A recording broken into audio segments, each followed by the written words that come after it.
अगर कहे find the square और या फाइंड द क्यूब, दोनों में फ़र्क ये है कि स्क्वायर में किसी नंबर के ऊपर पावर 2 लगा दी जाती है और क्यूब में किसी नंबर के ऊपर पावर 3 लगा दी जाती है, ठीक है। और जिसके ऊपर पावर 2 लगाई हो उस नंबर को 2 बार मल्टीप्लाई करना होता है, ठीक है। 1 इंटू 1, जैसे 1 का स्क्वायर है तो 1 को 2 बार मल्टीप्लाई किया, 1 1 द 1। और इसी तरह 1 का क्यूब अगर करना है तो 1 को 3 बार मल्टीप्लाई करो, 1 इंटू 1 इंटू 1, तो 1 1 द 1, 1 1 द 1, 1 ही आएगा, ठीक है। इसी तरह मान लो कहा जाता कि कोई नंबर दे दिया, जैसे दे दिया 5, क्या दे दिया 5, कहा फाइंड द स्क्वायर ऑफ 5, तो 5 की पावर हम 2 लगा देंगे अपनी तरफ से क्योंकि स्क्वायर निकालना है। और जिसके ऊपर पावर 2 लग जाती है उसका मतलब होता है उस नंबर को 2 बार मल्टीप्लाई करो, है ना। 5 5 द 25, है ना। ये हमारा आंसर हो जाता है, ये 5 का स्क्वायर हो जाता है। लेकिन अगर कहा जाता है 5 का क्यूब करो, क्या करो 5 का क्यूब, तो 5 के ऊपर हम पावर 3 लगा देते हैं, इसका मतलब हो जाता है 5 इंटू 5 इंटू 5। तो हम क्या करते हैं, पहले इन दोनों को मल्टीप्लाई करते, 5 5 द 25, है ना, 5 5 द 25।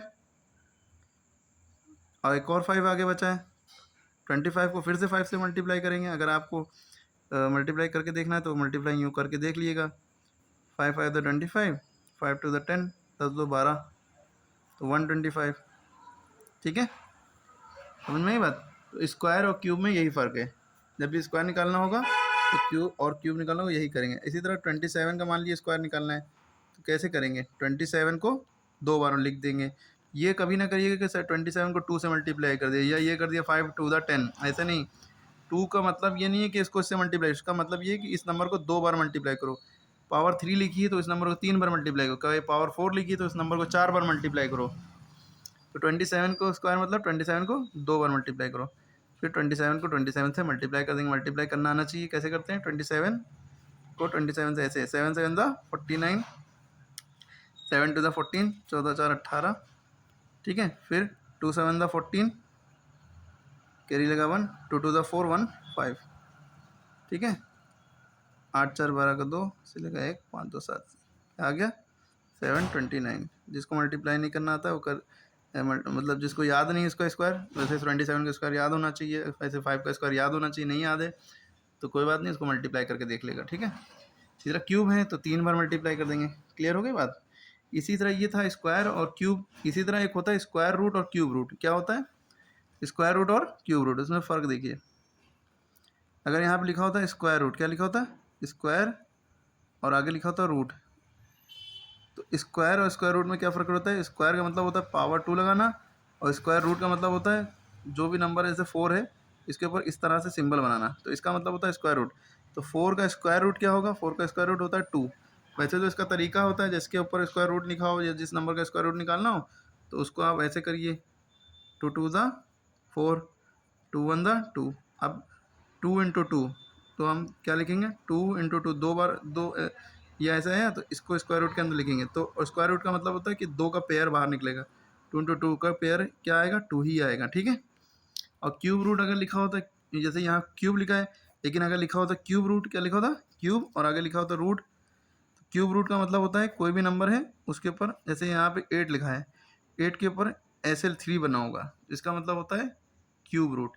तो 8 का क्यूब रूट अगर निकालना है तो 8 का LCM लेंगे यूँ करके, 2 4 द 8, 2 2 द 4, 2 1 द 2, ठीक है। अब इसमें 3 3 का पेयर बनता है, फिर वही सिंबल के अंदर ऐसी सिंबल बनाया, इसके 1 2 3 2 है ना, 1 2 3, अब इसमें 3 का 1 बनेगा, ये 3 2 है, इसका 1 बाहर निकलेगा। तो क्यूब रूट ऑफ 8 की वैल्यू क्या आ गई 2, स्क्वायर रूट ऑफ 4 की वैल्यू क्या आ गई 2, ठीक है। तो ये क्यूब रूट और स्क्वायर रूट में ये फ़र्क रहता है, और स्क्वायर और स्क्वायर रूट में ये फ़र्क हो गया, सिंबल देख लिया। क्यूब और क्यूब रूट में एक फ़र्क ये हो गया, एक स्क्वायर रूट का एक सिंबल और होता है, देखिए स्क्वायर रूट का हमने एक सिंबल ये बताया आपको, यूँ करके बस यूँ बना दो। और दूसरा नंबर सिंबल ये होता है कि भाई 4 का जैसे स्क्वायर रूट निकालने तो स्क्वायर रूट ऑफ 4 या रूट ऑफ 4, या आप ऐसे भी लिख सकते हैं इसको 4 की पावर 1/2। इसका मतलब भी क्या है स्क्वायर रूट, कि 4 का स्क्वायर रूट क्या होगा, ठीक है। और इसके करने का तरीका फिर ऐसे हो जाता है, वैसे ही करिए आप। 4 का ऐसे किया, 2 2 बार है तो 4 को हम लिख सकते हैं 2 की पावर 2, और इसकी भी पावर 1/4 की जगह हम लिख सकते हैं 2 की पावर 2, और 4 की पावर 1/2 पहले से था तो ये पावर मल्टीप्लाई 2 से 2 कटा, 2 की पावर 1, 2 1 द 2। लेकिन इतना उलझिए नहीं, बड़े बच्चों के लिए होता है, ऐसे समझना। इसी तरह क्यूब रूट लिखा था तो हम 8 इसको हम ऐसे भी लिख सकते हैं और 8 को हम ऐसे भी लिख सकते हैं 8 की पावर 1/3।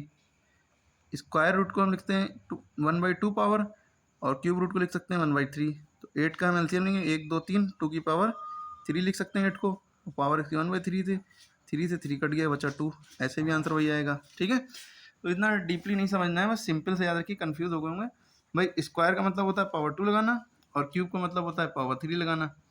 स्क्वायर रूट का मतलब होता है इस तरह से करना, स्क्वायर का उल्टा स्क्वायर रूट होता है, स्क्वायर रूट का उल्टा स्क्वायर होता है। ठीक है, फॉर एग्जाम्पल फिर से अगर कन्फ्यूजन है, जैसे 2 का स्क्वायर निकालना है तो इसका मतलब है 2 को 2 बार मल्टीप्लाई करो तो ये हो जाएगा 2 टू द 4। लेकिन हमसे कहते हैं स्क्वायर रूट ऑफ 4 निकाल लो, 4 का स्क्वायर रूट निकाल लो, तो उल्टा आ जाएगा वापस 2। 2 का स्क्वायर 4 होता है लेकिन 4 का स्क्वायर रूट 2 होता है। ठीक है, चलिए इतना डीपली ना समझिए, सिंपल सी बात याद रखिए, बस खत्म।